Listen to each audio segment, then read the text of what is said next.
The Tambor-class submarines were designed to meet the strategic needs of the United States Navy in the vast Pacific Ocean, where range, endurance, and firepower were paramount. These submarines featured groundbreaking advancements, including a diesel-electric propulsion system that allowed them to travel over 11,000 nautical miles, 6 forward and 4 aft torpedo tubes, and an improved hydrodynamic hull design. With these capabilities, the Tambor class could operate autonomously in enemy waters for extended periods, conducting offensive strikes and reconnaissance missions that were previously unthinkable. The USS Gudgeon was constructed at Mare Island Navy Yard in Vallejo, California, where shipbuilders had honed their expertise in submarine design. Her keel was laid on November 25, 1939, and her construction proceeded with urgency as tensions escalated in Europe and Asia. On January 25, 1941, she was launched in a ceremonial event attended by naval dignitaries and her sponsor, Mrs. Annie B. Pye, the wife of Vice Admiral William S. Pye.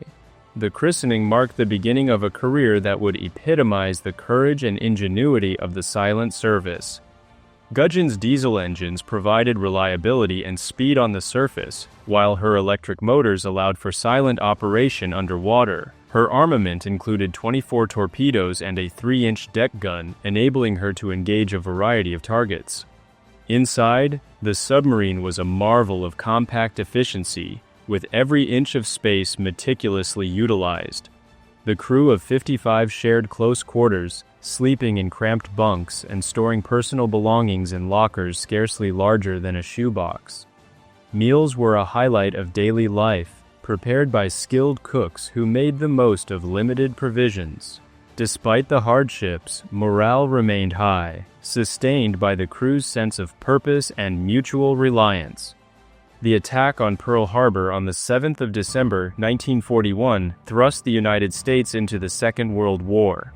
While much of the surface fleet was devastated, the submarine force remained intact, poised to take on a central role in the Pacific Campaign. Submarines like Gudgeon would become the vanguard of America's counteroffensive, demonstrating their value as independent, versatile weapons of war. The USS Gudgeon undertook 12 war patrols during her distinguished service in World War II, earning her place as one of the most effective submarines in the U.S. Navy's Pacific Campaign. She embarked on her first war patrol on December 11, 1941, mere days after the Japanese attack on Pearl Harbor. This patrol was groundbreaking. It marked the first offensive submarine patrol by the U.S. Navy during the war. Her mission took her deep into enemy waters near the Japanese home islands, a bold move that demonstrated the Navy's commitment to taking the fight to Japan. On January 27, 1942, Gudgeon achieved a historic milestone by sinking the Japanese submarine I-73 near Midway Island. USS Gudgeon was returning from a war patrol near the Bungo Strait in Japanese waters when, 240 nautical miles west of Midway Atoll in the northwestern Hawaiian Islands, she received an ultra message about the approach of I-18, I-22, and I-24. Gudgeon adjusted course to intercept but failed to encounter them. While submerged and searching at 9 a.m. local time, she detected high-speed propeller noises off her port bow. Shortly after, she sighted I-73 at 5,000 yards, identifying it as an I-68 class submarine with a forward deck gun and 6 men visible on the bridge, traveling at 15 knots on a heading of 255 degrees true. At 9:07 a.m., Gudgeon fired 3 Mark 14 torpedoes from 1,800 yards. Heavy seas obscured her view, but 1 minute and 45 seconds later, 2 explosions were heard, followed by silence from I-73's propellers. Surfacing to periscope depth, Gudgeon found no trace of the submarine. Initially, she claimed only to have damaged I-73, but Station Hypo, a U.S. Navy signals intelligence unit in Hawaii, confirmed the submarine had been sunk. The kill was significant not only because it was the first time a U.S. submarine had destroyed an enemy vessel in World War II, but also because it symbolized the emergence of the submarine force as a vital offensive component of the Navy. The sinking of I-73 boosted morale within the silent service and proved that U.S. submarines could successfully operate against formidable Japanese forces. Following her success on the first patrol, Gudgeon ventured into the South China Sea for her second war patrol. The primary objective was to disrupt Japanese supply lines, which were critical for sustaining their early war offensives across Southeast Asia. During this patrol, Gudgeon sank 2 freighters on March 26th and 27th, inflicting significant damage on Japan's logistical network. These kills highlighted the importance of submarines in undermining Japan's ability to reinforce its far-flung operations. This patrol also demonstrated the challenges submarines faced in enemy-dominated waters. Japanese anti-submarine patrols increased in intensity, forcing Gudgeon to use her stealth and maneuverability to evade detection. Her crew gained invaluable experience in managing long patrols under constant threat, further sharpening their tactical skills.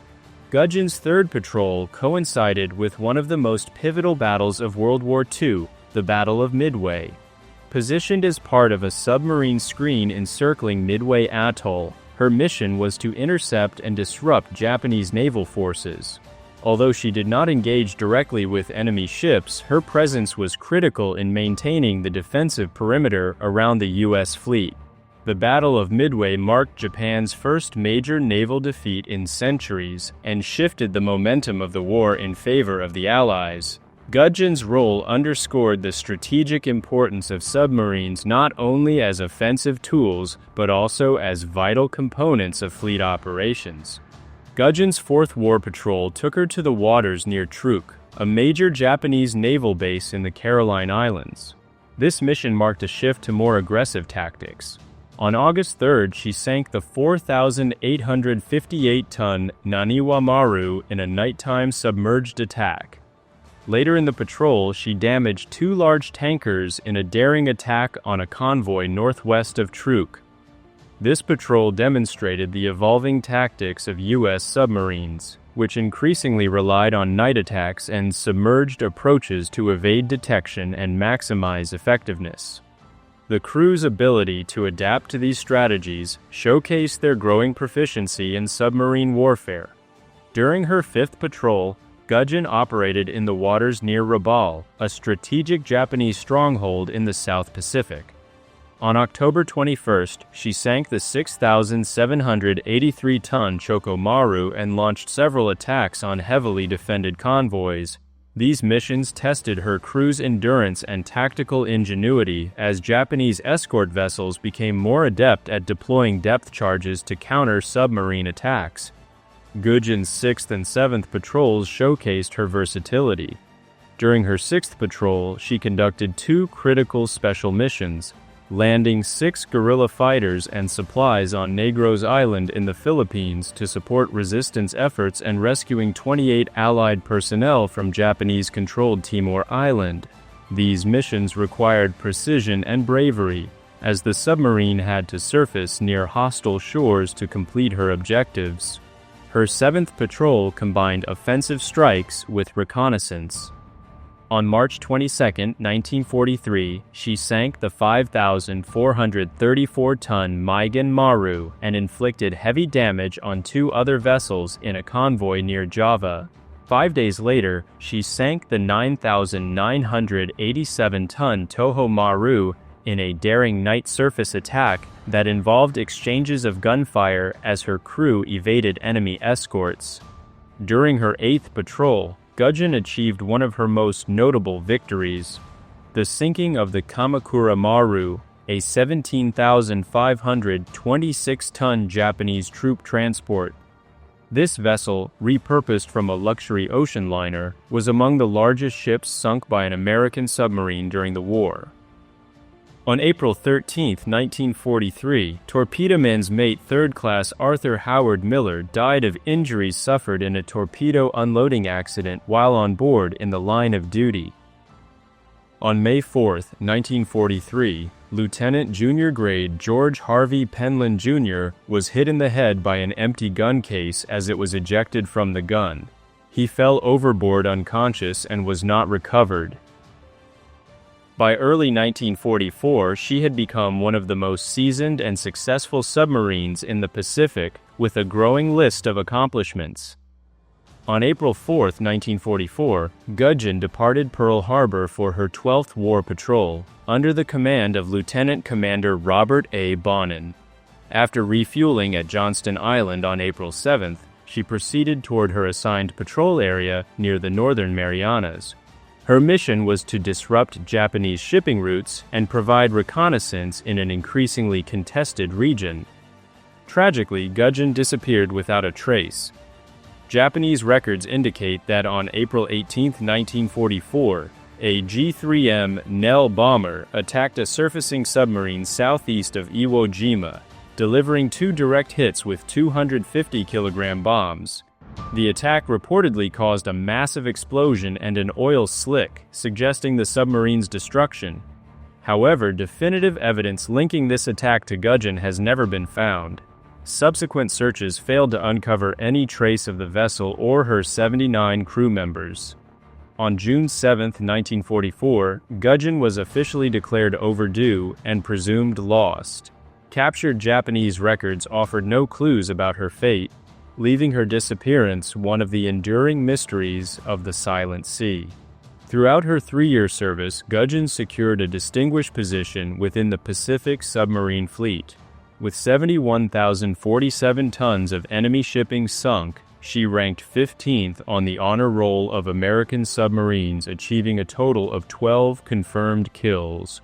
Gudgeon was awarded the prestigious Presidential Unit Citation for her first 7 war patrols and earned 11 battle stars for her service in World War II.